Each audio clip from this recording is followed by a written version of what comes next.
I'm not one for long introductions, and frankly, I don't think I could manage one right now.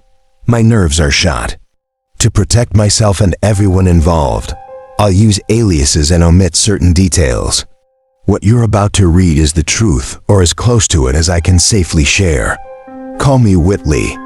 I've carried this secret for 16 years, and the weight has only grown heavier. Now, despite the risks, I feel compelled to share it. Maybe Reddit is the right place, maybe it'll just get lost here, unnoticed, dismissed. I grew up in Fairbanks, Alaska. It's like any other city, except it's surrounded by miles of frozen nothingness.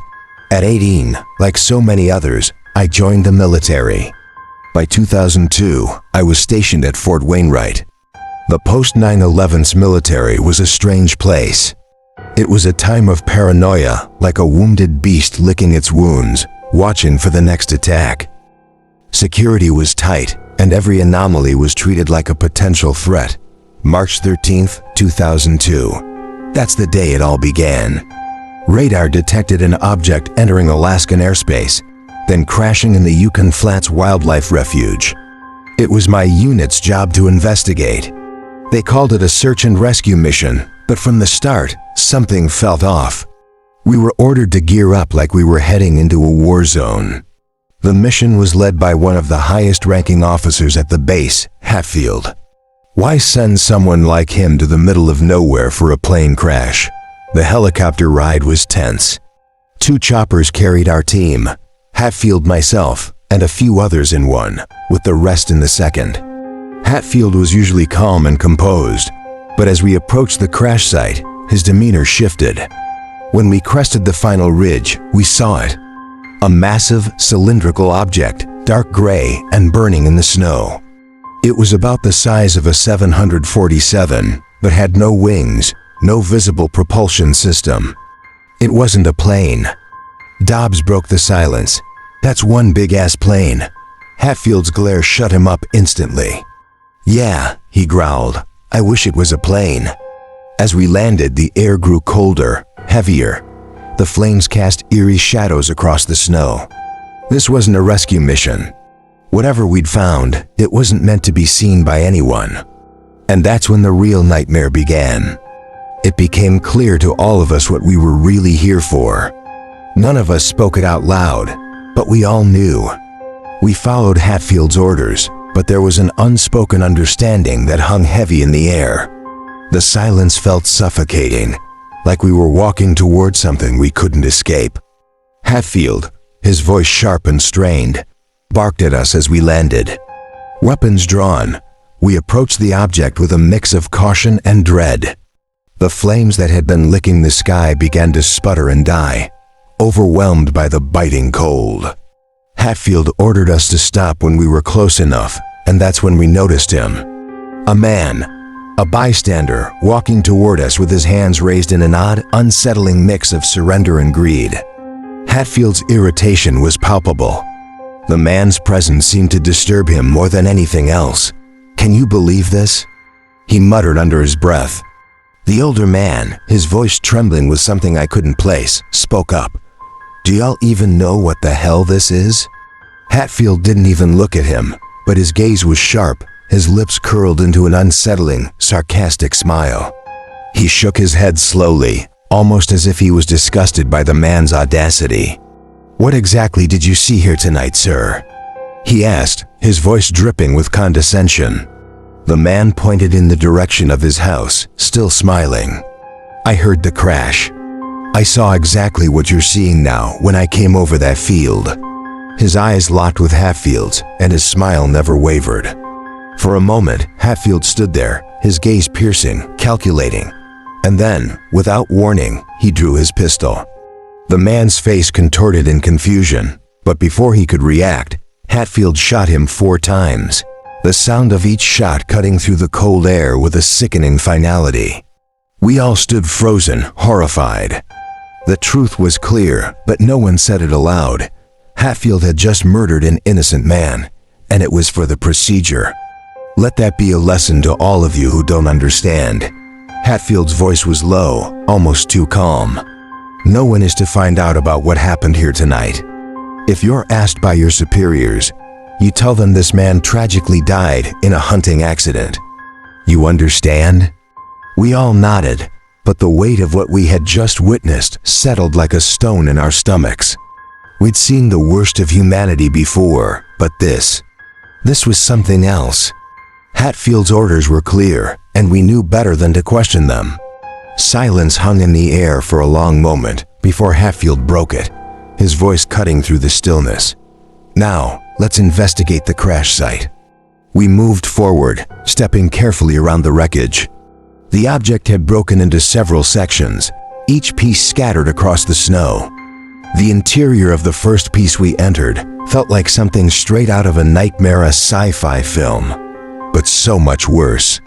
The walls were covered in unfamiliar technology, strange symbols etched into the surfaces like a language from another world. But it wasn't the technology that caught my attention. It was what I saw slumped against the wall to my right. Two bodies. Humanoid, but not human. They were small, around 5 feet tall, skinny, with pale gray skin and unnaturally long limbs. Their eyes were closed, their faces twisted in a permanent expression of pain or fear. I froze, my heart pounded in my chest as I struggled to comprehend what I was seeing. Brown, always the joker, let out a surprised laugh. "Well, would you look at that? It's goddamn its parents." Hatfield's gaze snapped to him, fury flashing in his eyes.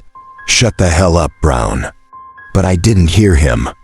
I couldn't tear my eyes away from the bodies. The air around us felt thick, suffocating. Something about the whole scene was wrong. So wrong. Hatfield, his face pale but his voice steady, pulled out his radio. "Guardian 1, this is Hatfield. Do you copy?" The radio crackled. "Guardian 1 copies. Hatfield, what's the status over there?" "We've got a code Ryan level 5, Hatfield replied, his voice tight with something I couldn't place. "We need a crew out here, see. Get as many vehicles and men as protocol allows. This is a big haul." Hatfield's hand trembled slightly as he spoke, but his eyes never left the wreckage. "Copy that," came the response. "We'll send a team immediately." Hatfield turned to us, his face a mask of forced calm. "Let's keep moving," he ordered, pointing toward the back of the object. And so we did, stepping deeper into the nightmare. But I knew, deep down, that whatever we found next would be even worse than what we'd already seen. We pressed on, the cold air biting at our skin as we ventured deeper into the wreckage.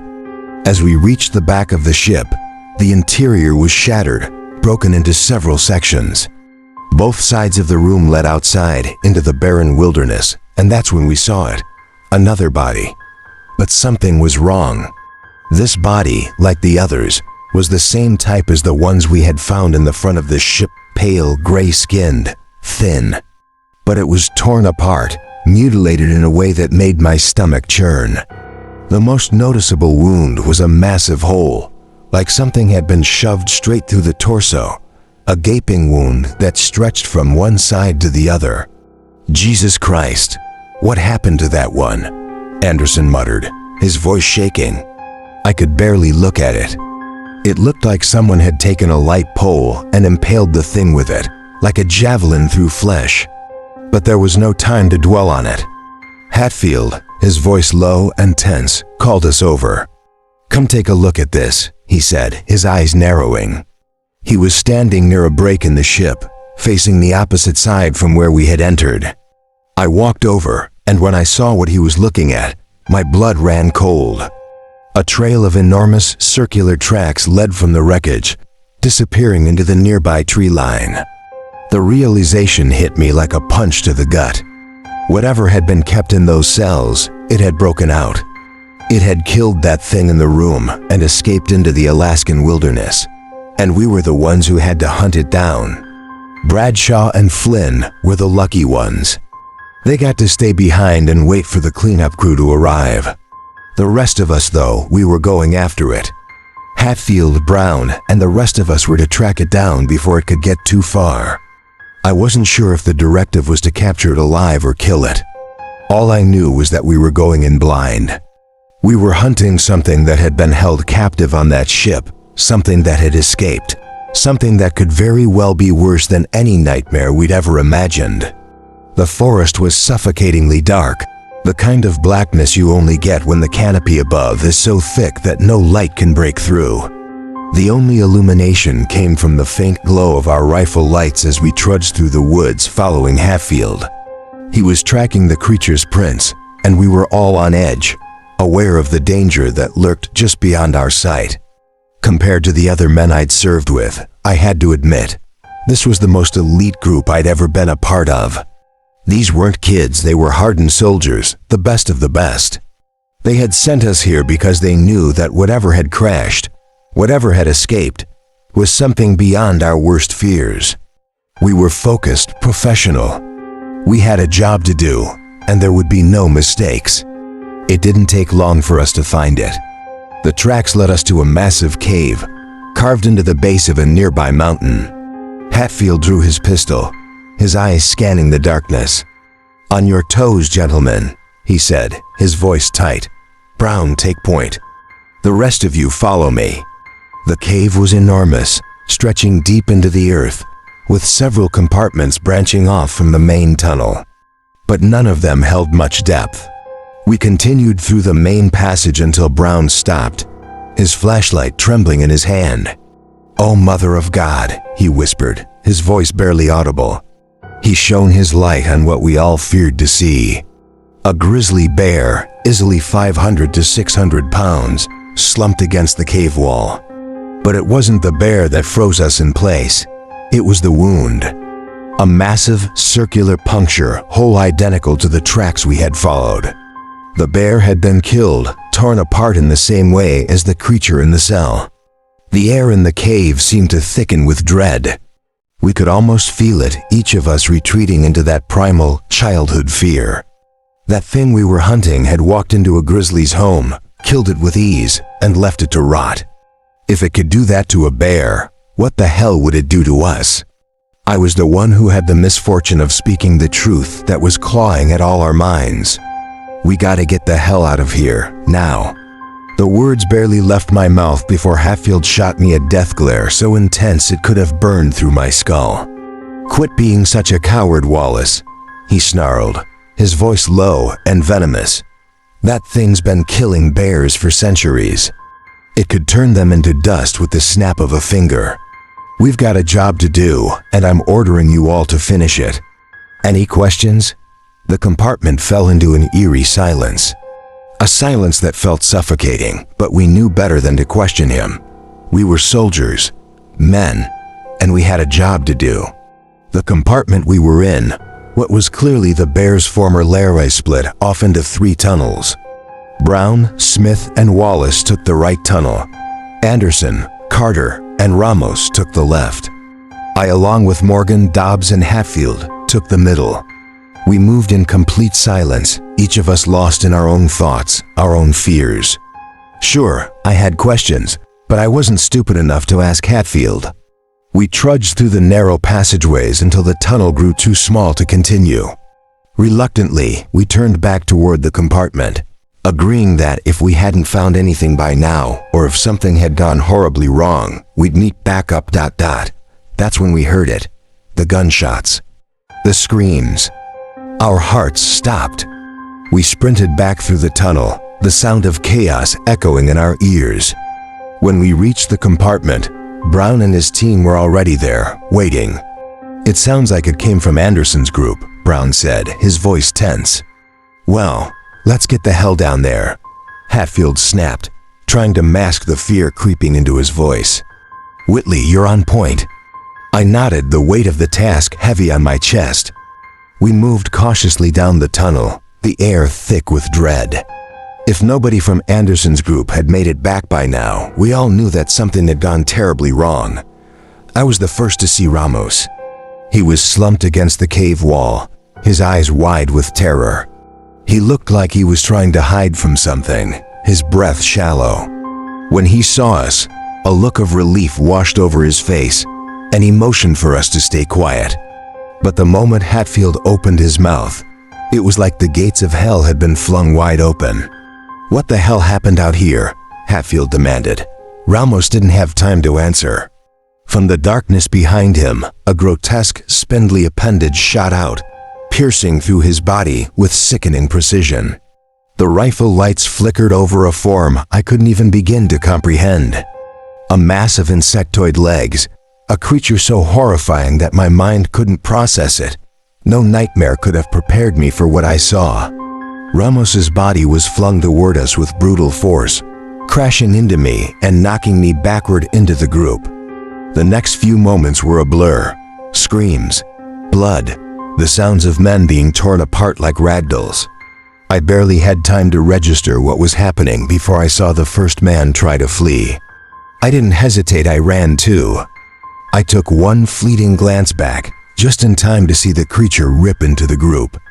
Experienced military veterans, some of the toughest men alive, were being shredded like paper, their screams echoing in the cave. This thing wasn't from here. I sprinted as fast as my legs would carry me, fear and adrenaline pushing me forward. I followed the three men who had managed to escape the cave, our breaths ragged, our hearts pounding in terror. We ran for what felt like hours until we finally reached the clearing. There, we found reinforcements. The cleanup crew had arrived, but it didn't feel like relief. It felt like the calm before a storm.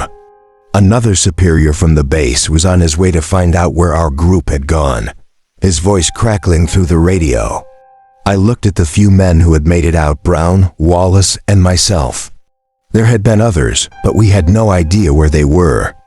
"Gentlemen," Banks, our superior, asked, his voice cold, "what happened to Hatfield and the rest of your group?"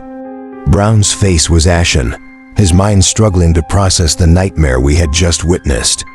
I don't know if I can answer that," he muttered, his voice barely a whisper. "They're dead, sir. There's something out there. Something from that ship, and we couldn't stop it." Brown's voice was hollow, trembling, as if he couldn't fully comprehend the nightmare he'd just unleashed. Banks, however, remained eerily calm, as if nothing in this world could disturb him. "And where is this thing now?" Banks asked, his voice almost too steady. "After we left the cave. We followed the tracks," Brown muttered, his eyes distant. We found it. That's where it happened, in the cave. It was like something out of hell." Banks didn't flinch. "Gentlemen," he began, his tone chillingly formal, "you spent the evening on that base. March 13th, 2002. During that time, an accident occurred. An accident that led to the loss of Hatfield and the rest of your group. The nature of this accident made it so that the bodies couldn't be recovered. Am I clear?" We all nodded, the weight of the truth sinking in. It was over for them. It was over for us. The nightmare was sealed, buried in the dark corners of our minds. We were sent back to Fort Wainwright, questioned by our superiors. Every time we were told the same thing: don't speak of it. If anyone asks, we were all at the base when the accident happened. Something about fuel tanks, but that wasn't the truth, not even close. The years passed. The images of that thing, of what we saw, never left me. It haunted me, clawing at my thoughts, but I had no choice but to bury it, so I did. I pushed it down, hoping it would stay buried. Then one day, a few of my old buddies pulled me aside. They had news that chilled me to the bone. After I left the scene, Banks had ordered a massive sweep of the area. They sent in a much larger force, and they found something disturbing. Morgan, the other man who had fled the cave with us, was found not far from it. His body was impaled, slammed into a tree with such force that the tree itself had been knocked down. The thing's tracks led away from his body, heading into the wilderness. It was long gone. Inside the cave, they found the bodies. Hatfield, Anderson, Ramos, Carter, Smith, and Dobbs, all of them torn to shreds. It was like the bullets didn't even touch it. It didn't flinch. It just kept going, mowing them down like they were nothing more than targets. It was like a machine. Now, years later, after I've left the armed forces and had time to think, I've made a decision. I have to tell the truth, even if it costs me everything. I'm posting this account in a way that hopefully won't lead anyone back to me. I'm using information that's hard to trace, posting from a computer in a public library in a state I don't even live in. But I need you to know, the thing is still out there. It's out there, somewhere, and only God knows where it is, or what it's capable of.